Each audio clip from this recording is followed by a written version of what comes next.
तो जय श्री राम दोस्तों, आपका फिर से स्वागत है मेरे इस एक और नए ब्लॉग में। अभी हम लोग बैठे हैं सेंटर पॉइंट पे, क्योंकि अभी दीपेश आ रहा है तो उसके साथ जाएंगे हम लोग। गाड़ी लेके आ रहा है अभी। ये दो गाइस, ये हमारी कॉलेज का सेंटर पॉइंट। ये दो गाइस, भीड़ वगैरह बहुत है।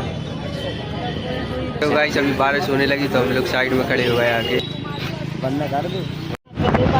अभी बारिश होने लगी थी तो हम लोग आ गए चाय पीने के लिए। ये दो गाइस, जहाँ पर एक दिन हो रहा है तो दिखाया होगा आपके लिए।